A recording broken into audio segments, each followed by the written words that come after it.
Cari fratelli, sorelle, sia lodato Gesù Cristo. Vi auguriamo un buon ascolto. Dopo che abbiamo camminato insieme a Cristo lungo il percorso quaresimale, abbiamo vissuto la settimana santa, la settimana intensa di preghiera, la settimana di silenzio, la settimana di contemplazione del crocifisso, il mistero del crocifisso, il mistero della croce, il mistero del dolore. E abbiamo vissuto in modo immenso queste funzioni durante la settimana santa, con la messa crismale, dove il vescovo ha benedetto l'olio dei catecumeni, l'olio dei malati e il crisma, l'olio santo, l'olio sacro. Abbiamo vissuto la funzione della lavanda dei piedi, dove Gesù si è chinato, ha toccato la polvere del piede dell'uomo e l'ha lavato. Quando l'uomo cammina, trascina le polvere, le mondezze, tante cose brutte sulla terra, il piede lo trascina. Il piede è la parte più bassa del corpo umano. È lì che Gesù si è chinato per toccare e lavare. E così ha insegnato a noi quello che noi dobbiamo fare gli uni gli altri. Abbassarti e toccare la miseria, e toccare la sporcizia, e toccare la bassezza della vita umana, per poter rialzare l'uomo, pulirlo e renderlo come Dio vuole, creatura bella, creatura nuova. Abbiamo vissuto la funzione della venerazione della croce, venerdì santo.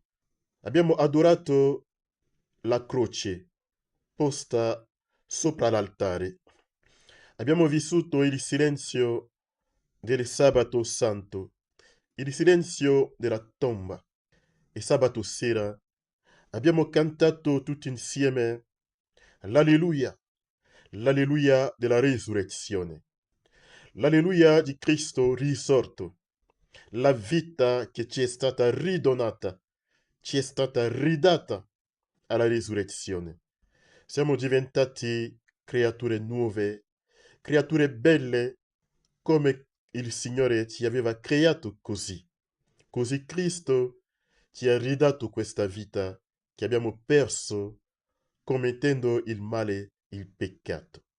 Come Gesù l'ha detto tramite San Paolo, per mezzo del primo Adamo, il peccato e la morte è entrato nel mondo, così a causa del nuovo Adamo, la vita e la risurrezione ci è stata donata gratis. Meditiamo oggi un po' su che cosa è risurrezione. Che cosa significa risurrezione? Qual è il senso di questo mistero enorme, immenso, che supera l'uomo nel suo intendimento? Dal latino risurgere, cioè il risveglio, rialzarsi di nuovo, il ritorno alla vita, il rimettersi in piedi, destarsi dal sonno. Ecco la risurrezione. Ritornare alla vita dopo il sonno, risvegliarsi dal sonno, il sonno della morte, il sonno della tomba, rimettersi in piedi e camminare di nuovo. Ma chi lo può fare? Chi ha questo potere di morire e di ritornare alla vita? Chi lo può fare? Leggiamo Ezechiele, capitolo 37, dal versetto 1 al versetto 14. Ezechiele, capitolo 37, versetto 1 al versetto 14. Questo profezia di Ezechiele nell'Antico Testamento. La mano del Signore fu sopra di me. Il Signore mi portò fuori in spirito e mi depose in una pianura che era piena di ossa. Mi fece passare tutto intorno accanto ad esse. Vidi che erano una grandissima quantità sulla distesa della valle e tutte inaridite. Mi disse, figlio dell'uomo, potranno queste ossa rivivere? Io risposi, Signore Dio, tu solo sai. Egli mi replicò, profetizza su queste ossa e annunzia loro, ossa inaridite, udite la parola del Signore. Dice il Signore Dio a queste ossa, ecco, io faccio entrare in voi lo spirito e rivivrete. Metterò su di voi i nervi e farò crescere su di voi la carne. Su di voi stenderò la pelle e infonderò in voi lo spirito e rivivrete. Saprete che io sono il Signore. Io profetizzai come mi era stato ordinato. Mentre io profetizzavo, sentii un rumore e vidi un movimento fra le ossa che accostavano l'uno all'altro, ciascuno a suo corrispondente. Guardai ed ecco sopra di esse i nervi, la carne cresceva e la pelle le copriva, ma non c'era spirito in loro. Egli aggiunse, profetizza lo spirito, profetizza figlio dell'uomo, e annunzia allo spirito. Dice il Signore Dio, spirito, vieni dai quattro venti e soffia su questi morti, perché rivivano. Io profetizzai come mi aveva comandato e lo spirito entrò in essi e ritorneranno in vita e si alzarono in piedi. Erano un esercito grande, sterminato. Il Signore, tramite il profeta Ezechiele, ha profetizzato sulle ossa inaridite. Chi può farlo? Chi ha il potere di ridare vita alle ossa inaridite, abbandonate anni dopo anni? Lo chiamiamo scolette, scolette. Queste ossa erano un esercito sterminato, distrutto, sepolto, per anni lasciato. La vita non c'era più. Solo Dio ha il potere di fare ritornare vita a queste ossa. E il Signore l'ha fatto tramite il profeta Ezechiele, che ha profetizzato e con i suoi occhi vedeva come la vita riprendeva in queste ossa. Ognuno al suo corrispondente, cioè ogni ossa andava al posto giusto accanto all'osso giusto. Dio è unico che ridà la vita. Chi può fare una cosa del genere? Ecco la risurrezione, la potenza che ha Dio di ridare la vita, anche alle ossa. L'uomo lo può fare? No. Andate al cimitero. Andiamo al cimitero. Vediamo quante tombe sono lì. E dentro queste tombe, quante persone morte, anni, secoli stanno lì. Parliamo a queste tombe. Parliamo a queste persone morte. Vediamo se ritorneranno in vita. Niente. Solo Dio può fare. Questa profezia Gesù l'ha attualizzato, in quanto Dio, Gesù ha detto, io sono la risurrezione e la vita. Chi vive e crede in me non potrà morire. E così Gesù ha detto pure a Marta, la sorella di Lazzaro, Maria, la sorella di Lazzaro, quando Marta ha detto a Gesù, Signore, se tu fossi stato qui, mio fratello non sarebbe morto. Gesù che cosa ha detto a Marta e alla sua sorella Maria? Lazzaro dorme, si riposa, io vado a risvegliarlo. Non ha detto io vado a risorgerlo, ma a risvegliarlo. Quando Gesù è arrivato, Lazzaro stava già nella tomba e sono passati 4 giorni. Cominciava a mandare un cattivo odore, cioè cominciava a puzzare di brutto. Non si può aprire una tomba dopo 4 giorni. Gesù ha detto, credi in me e vedrai la gloria di Dio. Gesù ha gridato al nome di Lazzaro, Lazzaro, Lazzaro, esci dalla tomba. La tomba si è aperta, Lazzaro è uscito. Chi è come Dio? Chi è come Gesù? Chi può risorgere un morto? Chi può fare una cosa del genere? Ciò che Dio ha fatto nell'Antico Testamento con il profeta Ezechiele, Gesù l'ha fatto di fronte a Maria, di fronte a Marta e a tutta la gente che era venuta per dare a loro condoglianze per la morte del loro fratello che era amico caro a Gesù, Lazzaro.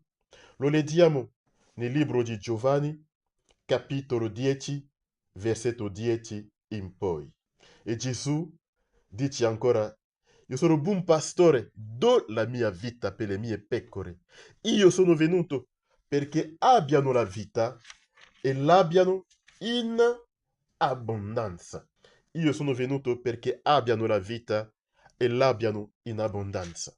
La risurrezione è l'abbondanza di questa vita che il Signore l'ha detto e l'ha fatto morendo sulla croce, viene sepolto, è ritornato alla vita e ha concesso a noi l'abbondanza della vita che è sua. Cari fratelli e sorelle, credere alla risurrezione, nella risurrezione, è un elemento essenziale della fede cristiana, della nostra fede. Chi non crede nella risurrezione non è uno che sta adorando vero Dio, non è uno che sta adorando Gesù Cristo. Si inganna se stesso. Gesù è la risurrezione, Gesù dà la vita dopo la morte. Il risveglio, il ritorno alla vita, il rimettersi in piedi, il destarsi dal sonno della morte. La nostra fede, facciamoci umili, facciamoci semplici, apriamo il nostro cuore a questo grandissimo mistero, a questa manifestazione della divinità. Dio è risurrezione, Dio non è rimasto nella tomba per sempre. Gesù è risorto. Ecco perché la nostra fede, la nostra credenza, le nostre liturgie, il nostro avvicinarsi al Signore Dio, il nostro credere, il nostro praticare la Chiesa ha senso perché Gesù è morto e non è rimasto nella tomba, è ritornato alla vita. Gesù ci ha promesso anche la risurrezione dei corpi, cioè la risurrezione della carne. E noi lo preghiamo nel nostro credo. Nell'articolo del credo lo diciamo, credo alla risurrezione dei morti, alla risurrezione della carne e alla vita eterna. Che cosa vuol dire questo? Semplicemente significa che dopo la morte non ci sarà soltanto la vita dell'anima immortale, ma credere alla risurrezione della carne e alla vita eterna significa che dopo la morte crediamo anche alla risurrezione dei nostri corpi mortali. I nostri corpi mortali risorgeranno come la nostra anima risorgerà, perché Dio ha creato l'uomo anima e corpo. L'essere umano è anima e corpo. Ecco perché dopo la risurrezione il nostro corpo, la nostra anima risorgeranno per la vita eterna. Romani capitolo 8, versetto 11. Possiamo leggere per capire quanto i nostri corpi, le nostre carni riprenderanno vita. Ora, come sarà questi corpi risorti? Come sarà la nostra carne risorta? Che forma prenderà? I corpi risorti conserveranno l'identità personale. tu ti chiami, che ne so, Andrea, quando risorgerai, il tuo corpo sarà il corpo di Andrea che tu hai adesso. Tu ti chiami Giovanni, tu ti chiami Luisa, tu ti chiami Matteo, il tuo corpo sarà uguale al corpo che tu hai adesso. È un grande dono voluto da Dio. Il corpo risorgerà tale quale Dio ha dato a te quando sei nata fino alla morte. Ma con quali caratteristiche? Un corpo identico alla tua natura, la natura che Dio ha regalato a te. Ti chiami Gina, avrai il corpo di Gina che è sempre vissuto con questo corpo. Come Gesù è risorto, aveva il suo corpo di Gesù risorto. Ed è bello, bellissimo. Un corpo identico alla natura della persona. È una delle caratteristiche di questo corpo. I corpi risorti saranno trasfigurati come Gesù si è trasfigurato. Lo hanno visto gli apostoli. I nostri corpi dopo la risurrezione saranno bellissimi, così come sul monte Tabor.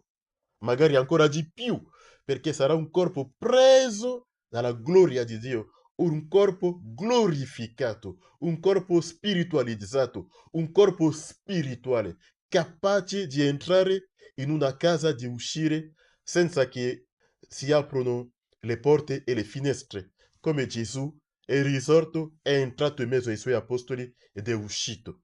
Il corpo avrà questa facoltà di andare in un luogo, di uscire dal luogo, di apparire come fa la Madonna o gli altri santi che fanno le apparizioni. Il nostro corpo alla risurrezione sarà tale uguale, perché è già un corpo preso, tutto preso da Dio. I nostri corpi risorti saranno simili a quelli di Cristo. Il nostro corpo sarà come il corpo di Cristo, spiritualizzato, spirituale, cambiato, trasformato, bello, perché Gesù l'ha detto pure in Giovanni. Lo vedremo, cioè vedremo Dio tale come Egli è, quando risorgeremo dai morti. I corpi risorti permetteranno di vedere Cristo e di fare l'esperienza diretta di Cristo, cioè di Dio. Avevo detto poco fa, lo vedremo tale come Egli è. E così nelle beatitudini Gesù ha detto, beati i puri di cuore perché vedranno Dio. Non tutti vedranno Dio, non tutti, i puri di cuore. Ecco perché Paolo ce l'ha detto ancora. Una volta che voi siete risorti con Cristo, cercate le cose di lassù. Cioè, una volta che voi avete ricevuto il battesimo, la cresima, il matrimonio, il sacerdozio, le confessioni, avete ricevuto i sacramenti, cercate le cose di lassù, alzate gli occhi, cercate Dio giorno e notte, fate la volontà di Dio per poter risorgere e vedere Dio. Non tutti vedranno Dio, non ci dobbiamo ingannare. È sbagliato dire faccio quanto mi pare, poi vedrò Dio e gli dirò non lo vedrai, non lo puoi vedere perché non hai mai fatto la sua volontà, non sei stato uniti a lui, non lo puoi vedere, non ti ingannare. Cerchiamo le cose di lassù. Paolo ce l'ha detto, cioè fare la volontà di Dio. Il corpo, i corpi risorti permetteranno di vedere e di vivere con Dio e in Dio per sempre. I corpi risorti permetteranno di vivere in Dio per sempre. Cari fratelli e sorelle, che dono abbiamo? Facciamo frutti di questi dono che Dio ha concesso a noi gratis nella risurrezione. Avremo un corpo bello, un corpo glorioso. Saremo come gli angeli, saremo come i santi, bellissimi. Soltanto per chi ha il cuore bello, perché non tutti abbiamo un cuore bello. Chi ha il cuore brutto su questa terra e non cambia, non si confessa, non cerca di prendere il cuore di Dio, non cerca di cercare le cose di lassù, come fa a vedere Dio. Dio è amore. Dove sta Lui? Sono i corpi risorti, sono le anime risorte che hanno vissuto l'amore bello, possono andare a vedere Dio dove sta l'amore. Ma se tu hai sempre odiato, tu hai sempre rancore, tu hai sempre la vanagloria, tu sei sempre nel peccato, tu non vuoi credere, tu non ti importa di Dio, tu pensi che le cose di Dio non hanno senso per te. Quando muori, pensi di riuscire a vedere Dio, sarà un po' difficile. Chiediamo questa grazia al Signore, ringraziamo Gesù nel suo mistero di Cristo che ci è stato dato gratis. A tutti quanti auguriamo una bella vita, vita di risurrezione in Dio, e lo vedremo tale come Egli è. Sia lodato Gesù Cristo e grazie